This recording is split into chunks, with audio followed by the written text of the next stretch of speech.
What if the most valuable lesson in a business ethics class wasn't found in a textbook, but in a moment of unexpected grace? During a lecture at New York University's Stern School of Business, a professor mocked Donald Trump's business ethics, and Barron Trump's response left the entire class speechless. The lecture hall was packed, students shuffling in with notebooks and laptops, ready for another intense economics discussion. Professor Riley, known for her sharp tongue and unapologetic critiques, wasted no time diving into the topic. Ethics in business. Her voice, clear and strong, carried easily across the room, immediately grabbing the class's full attention. Her analysis started broadly, mismanagement, corporate greed, but soon took a more personal turn. "Let's talk about Donald Trump," she said, a sly, almost mischievous smile creeping onto her face. "A so-called billionaire whose ethics are as questionable as his hairline." Nervous chuckles rippled through the crowd, but they faded quickly as the professor pressed on. She criticized his real estate ventures, calling them overinflated failures, and dismissed his leadership style as textbook narcissism. The tension in the room was palpable. You could feel it, thick and heavy. Some students glanced around uncomfortably, while others stifled nervous laughs. But in the middle of the front row sat Barron Trump. He was quiet, his face calm, betraying none of the emotions that must have been boiling beneath the surface. A slight tightening of his jaw, a quick glance down at his notebook. These were the only signs he was affected. As Professor Riley continued, students whispered to each other, clearly uneasy.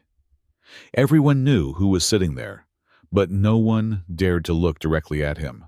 The room seemed to hold its collective breath, waiting, anticipating what would happen next. Professor Riley's critiques escalated, her voice growing sharper with each pointed remark. "And let's not forget his so-called art of the deal," she said, her tone dripping with sarcasm. A masterclass in how to overpromise and underdeliver. Her laser focus shifted to one of Trump's more controversial economic decisions, a high-profile project that ended in bankruptcy. She dissected it line by line, highlighting every misstep. "This," she declared, her words punctuated by a hard slam of her marker on the podium, "is what you don't do if you want to succeed in business." The room was growing quieter. The scattered laughter from earlier had vanished, replaced by an awkward, almost suffocating tension. Students fidgeted in their seats, casting sidelong glances at Barron. They weren't sure whether to admire his composure or feel secondhand embarrassment on his behalf. A few were visibly uncomfortable, shifting in their seats as the professor's jabs became more personal. Barron remained still.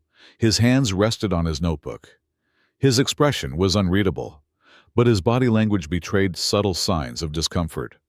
A slight clench of his fist, a brief tightening of his lips, he stared at the professor intently, as if analyzing her every word.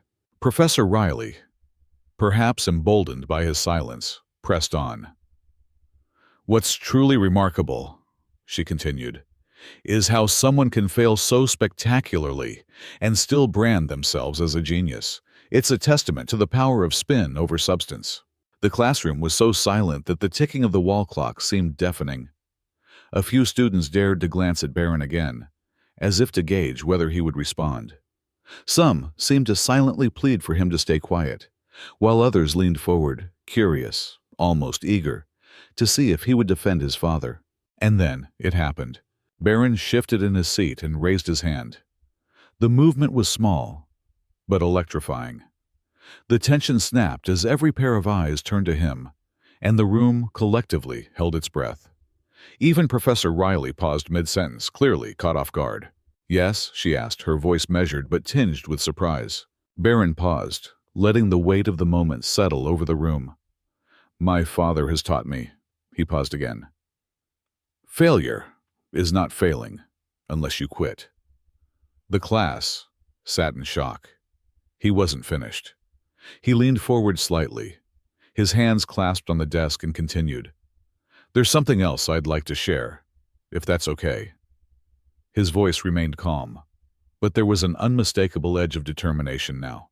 Professor Riley nodded, her expression unreadable, as if she were bracing for whatever he might say next. "My father taught me something else about success," Barron said, his voice steady.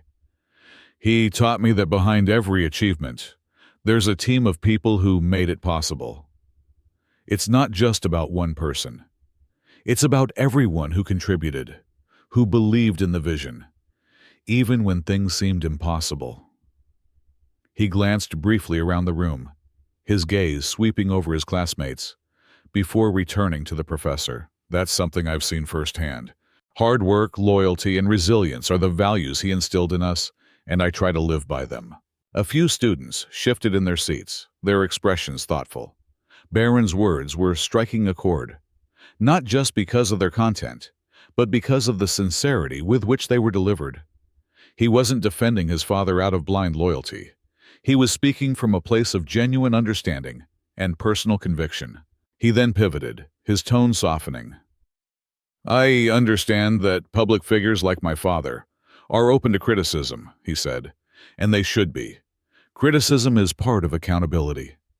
But I think there's a difference between constructive criticism and using someone as a scapegoat for everything we think is wrong with the world. No one is perfect, and no one achieves anything alone. I think it's important to acknowledge both the flaws and the strengths in people, especially when we're in a position to influence how others see them." The classroom was still, the atmosphere charged with a mix of emotions. Barron's words didn't just challenge the professor. They challenged everyone in the room to think more deeply about their own perspectives. Professor Riley's expression softened. She sat down her marker and stepped out from behind the podium. "You make a fair point," she admitted, her voice quiet, her usual sharpness gone. "Perhaps I was too harsh in my critique. It's easy to focus on the negative, especially when discussing someone as polarizing as your father. You've reminded me that there's more to every story than just the headlines." Barron nodded, his expression still calm. "Thank you for hearing me out," he said. The professor hesitated for a moment, then added, "And thank you for speaking up. It takes courage to do what you just did." For the first time that day, a small ripple of applause broke out in the lecture hall. It wasn't loud or boisterous, but it carried a weight of its own, a quiet acknowledgement of Barron's poise and grace. The room was still buzzing with the aftermath of Barron's calm but powerful response. As the professor returned to the podium, she glanced at him one more time, her usual sharp confidence tempered by something else: respect. Barron sat back in his seat, his demeanor composed, but his impact lingered heavily over the room. It was then that Barron did something unexpected. He raised his hand again. The professor paused, nodding for him to continue. "There's one more thing I want to say," he began, his voice steady, but tinged with a subtle warmth. "I'm here as a student, just like everyone else. I'm here to learn, to grow, and to understand perspectives that are different from my own. And I want to thank you, Professor Riley, for challenging us. It's through these kinds of conversations that we find clarity, even if it's uncomfortable." The tension in the room eased slightly as students exchanged glances. Some smiled faintly, others nodded.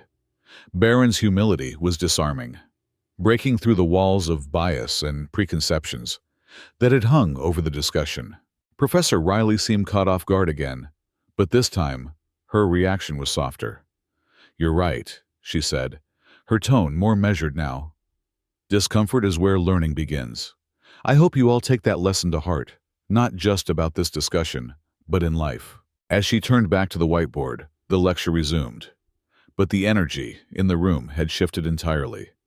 Students who had once been nervously silent now felt emboldened to participate, asking questions and debating ideas with a renewed sense of curiosity. Barron remained engaged, but let others take the lead, quietly observing the discussion as it unfolded. By the time the class ended, the usual shuffle of students packing up their belongings felt heavier, as if no one wanted to break the spell of what had just transpired. Barron stood, gathering his notebook, when a student approached him hesitantly. "Hey," she said, her voice soft. "I just wanted to say that what you said earlier, it really resonated with me. I think a lot of us needed to hear that." Barron offered a polite smile. "Thanks. I think it's important to remember that there's more to every story than what we see on the surface. As more students gathered around him, offering quiet words of support or simply nodding in solidarity, Barron's measured grace left an indelible mark. Even those who didn't speak to him directly couldn't deny the ripple effect of his words. Outside the classroom, Professor Riley stood by the door, watching as her students left. As Barron passed, she gave him a small nod. "Thank you, Barron," she said simply. "For what?" he asked, his expression genuinely curious. "For reminding me that even teachers still have a lot to learn," she replied. As Barron stepped out of the lecture hall, the echoes of the conversation still lingered in his mind. He wasn't one to seek attention, but the quiet acknowledgement from his classmates had left him reflecting on what had just happened. For a brief moment, he paused in the hallway, adjusting the strap of his bag over his shoulder. The hum of student chatter filled the quieter, yet a few faces turned his way, offering small nods or quick words of encouragement. "Hey, Barron!" a male student called out, jogging to catch up with him. "That was impressive, man.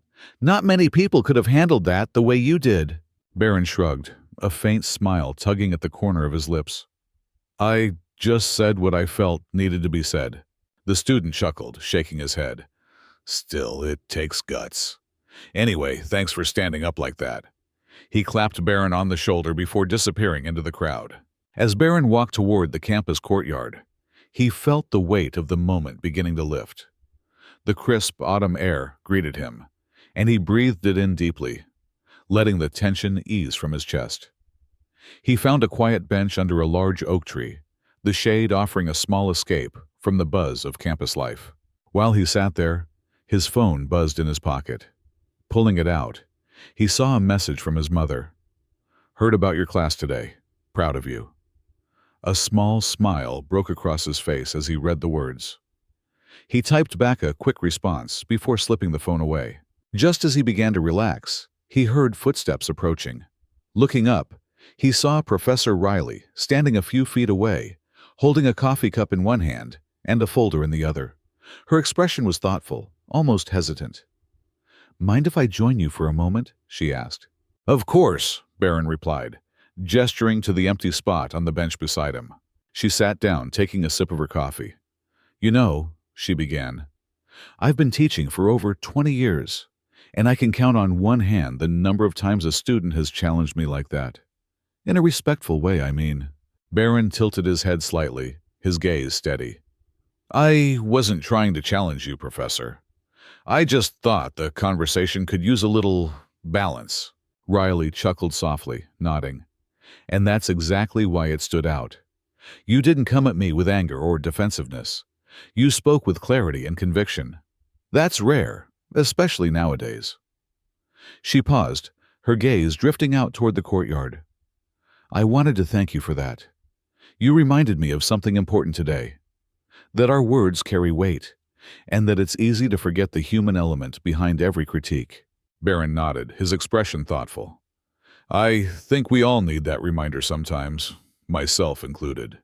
The two sat in companionable silence for a moment, the sounds of campus life carrying on around them.